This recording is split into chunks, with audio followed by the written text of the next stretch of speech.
Hey there, toy collector friends and Space 1999 fans alike. Welcome back to the channel. I'm the time-traveling toy collector, and this is the Rescue Eagle as featured in Space 1999 in the very first year of the show.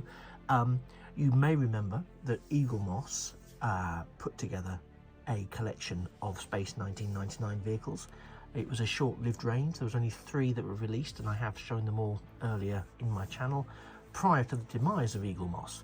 And so you can imagine my excitement when I discovered that the Jerry Anderson organization was going to be putting together and releasing its own set of these collectibles. And I did message Jamie Anderson, who is the son of Jerry Anderson, via Twitter, who confirmed that they were going to be in scale with the previous Eaglemoss range. There is a slight difference in terms of presentation, and we'll pick up on that shortly. But frankly, at this stage, I was just very excited to pre-order. Now, interestingly, when they did the pre-order for this, it was done very differently. You could pre-order this one, which is the Rescue Eagle, which was previously not part of the Eaglemoss range, alongside, I think it was the Standard Eagle, which was part of the original range, so I didn't need to order that. So instead, I just got this single at a special pre-launch price, which was great. But it's a pre-launch price that was significantly greater than the cost via Eaglemoss, and we'll park that as well for a moment until we get the model out. But first thing I have to say is this is fantastic packaging. It's beautiful. So you can see already we have the artwork of the Rescue Eagle, the command module, and the modular frame, and the start of the iconic, if you like, rescue pod, which rests right there. Let's take a quick trip around the box. We've got the Space 1999 logo there. We've got some Moonbase Alpha artwork there. We've got product shot there. And here on the back, we have the remainder of that artwork from the front cover. So it's the entirety of it is presented front and back. So it's beautiful. So let me just then pop this down this way so I can open it up. And it's a magnetic clip, which is lovely. And there's a lot to take in, so we are going to go not handheld, but we're going to go, yes, handheld, sorry, we're going to go handheld. I was going to say hand-free. Handheld, and I'm going to elevate you up so you can take a look at what we're getting here within the box. So there's artwork. I'm not going to read it all out, but we get specifications, no magazine or anything like that, but we get specifications for the Eagle inside the lid, which is absolutely beautiful, and we get a certificate of authenticity, which is lovely. But what is super exciting, I'll let you have a look at the interior of that box lid. What's super exciting is the reverse of this, which shows what they have coming soon, which means we are going to get some additional Eagles along the way. And if this range picks up, I'm very optimistic we'll see some other vessels joining this lineup imminently. But so this was the original 2 that we were going to get, so I ordered this one because I already had this. We have the VIP module yet to be released, the winch module, and the pallet module, used for transporting various things, but not least the nuclear waste. So I'm very excited to be seeing these and to be seeing this. Interestingly, the laboratory module was available via Eaglemoss, as was the additional boosters variant, which isn't currently available here, so maybe they're holding that back for a future release, who knows. So if we pop this out, you can see, I'm not going to do an unboxing as such, but you can see how well packaged the Eagle is, and below that there rests the display base. So I'm just going to close this up and then say to you, brace, and I'll be right back in a more familiar setting to look at the ship itself. So here we are. Here is the Rescue Eagle out of the box and all on its display stand, waiting for us to take a look. And in the first instance, let's just breathe a collective sigh of relief that it does look this good. There are some issues which we will talk about, but in the main instance, I think this looks really good. I particularly like this display panel, which comes in. It's tucked away underneath all the foam base. It is. I'll try and just jiggle about a little bit so you can see the extent of it. There you go. So it is quite a large display area, unlike what we got with Eaglemoss, which was those small plastic mini stands that would clip on. Well, I say clip, that's a bit optimistic, under the modular section and hold it in place off the ground, so we could take a look at it that way.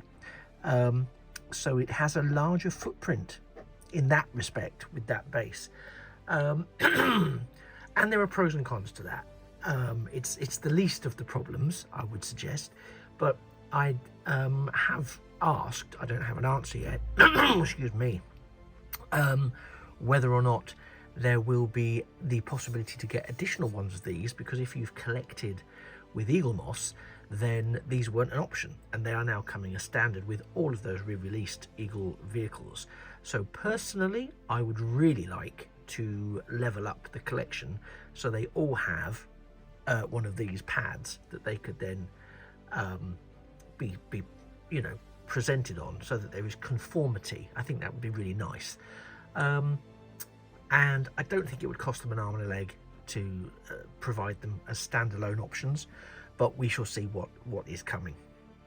Now let's deal with the slightly contentious issues first, because I know they will be contentious. When I first started the channel, actually, one of the first things I looked at was the Eaglemoss Space 1999 stuff. So this is a real sort of full circle situation for me. But what's really interesting, and I had hoped that may have been considered when they were being designed, is that some of the issues and criticisms leveled at the original ships, not necessarily by me but by others, haven't necessarily been taken on board. And there's two key areas really. I mean, I dare say there'll be aficionados of Eagle screen accuracy design who will pick up on items that I will not pick up on, and that's fine, because I'm not claiming to be an aficionado for Space 1999. I just really liked the old dinky models back in the day, which I had two of, the white one and the green one, and have loved sort of reviving my collection of that with these. So the degree of screen accuracy for me isn't a deciding factor, but I do appreciate why it absolutely is for some other people. And on that, I have to observe that in the command module, for screen out, because of the size of this, apologies, it's a little bit of a fiddle in this setup, but if I pop it back a little bit on there, you'll be able to see. Within the, I hope you can see there, within the command module here, there should be some piping, as in some paintwork outlining these cockpit sections either side and below, which is not there, and it would be a single line. There is an indent around the entirety of the sort of windows portions of the command module, but it would just be pulled out just inside there and around there. And it's an opportunity for screen accuracy, an element that is, I would suggest, relatively straightforward for screen accuracy, because if you can put these little markers in, you can probably get that in, you know. So there's that which is missing, so I have to acknowledge that isn't there. And if we pop this around, because that's the easiest way of doing it, there is some discussion and some debate about the accuracy, screen accuracy of course, of the colorization and paintwork around the bell thrusters at the rear of the Eagle, in terms of what their actual tone and color should be. So if you are an aficionado looking for screen accuracy, I'm afraid to report that some of those elements that were a little remiss on previous releases remain as remiss as they were. However, that said, the rest of the ship for me looks fantastic. I really love it. I particularly love the modular component here. It still has that weighty quality. Again, it's not technically a toy, so I wouldn't encourage a lot of robust play, but the detailing, those sort of exceptions to one side, is spectacular. I love the Moonbase Alpha symbols that are on the component here. The brightly coloured stripes that indicate that it is a rescue module, so it's, you know, easy to spot in challenging circumstances. Detail along the sort of modular hull you can see inside the framework there. There's an awful lot of detailing that we can pull out. Same for the landing struts there. And you can see the same is true for around the engine bell. Again, in all honesty, the price point of the Eaglemoss editions meant that I felt this was adequate in terms of the quality of what we were seeing. What that is being charged for this is, as I mentioned, an increase in that price point, and so now we're tipping into a slightly higher end price point. Although the scale is the same, I would like to see a bit more of that attention to screen accuracy, you know, or some acknowledgement of why it might not be there if we are now paying a significantly, almost double price for this for these ships. Of course, do I still think it's value for money? Well, I do, because for me it's a very important piece to add to my collection. So yes, for me, I'm very happy to have this, and will undoubtedly go after the next 2 or 3 versions of the Eagles that we get sent through to us and made available, and possibly anything coming forwards after that. But I will be monitoring and being mindful of how much that price increases, if indeed it does, over time, because for me, what we have here and what I've paid for this is around the maximum I would pay for this. I don't think I'd be encouraged to stretch beyond that. Now, I don't know if they're doing it as a limited run, so I don't know if there is an investment factor for some people. As I say, that's not my motivation, but it could be for some people, and I totally understand why. Even if that were the case, I don't think I would edge up too much further than paying for this item. I don't think I would pay upwards of £100 for this, for example, unless there was significant additional features and or a bigger diorama and or closer attention to detail to some of the paint apps. You know, we'll watch this space. We'll see. Let's get back to the model itself. So I've shown you from the front. Again, it's interesting to not have that section, the sort of the old-fashioned Eaglemoss plastic base. But you can see it from the various elevations. I'll take you along there that way. I'll get my hand out of the way so you can see. I'll also reverse it so you can do the same thing again and then have a look at that thrust section. There you can see what that looks like quite close up as well. If I bring it a bit more, there you go. So there is some that looks a little bit wobbly and a little bit bent to me, dare I say. So I'm just seeing this. It does look a little bit like that's broken, so I might have to take that up with them, because that's not great, is it? You can see there it's not quite connecting. Looks like it's broken in transit, so I should be raising that, I think. Yeah, so on the other side, there's the vertical takeoff and landing thrusters, the landing pads that in my day were spring-loaded, but we won't talk about my day because it's so far away and so long ago. So yeah, I think again from a detailing point of view, the overall mold and sculpt is great. Oh, by the way, let me just quickly show you this, because it's sort of a supporting artist, but it's there. So you can see there are some there is some printed detailing on the launch / landing pad. The reverse side is just rather base plastic, not much going on at all, in a rather dubious shade of green, and it does also very quickly stain with finger grease, but I'll give that a wipe down a little later on.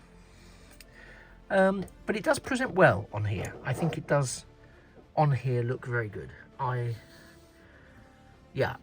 As a display piece, it's very, very nice.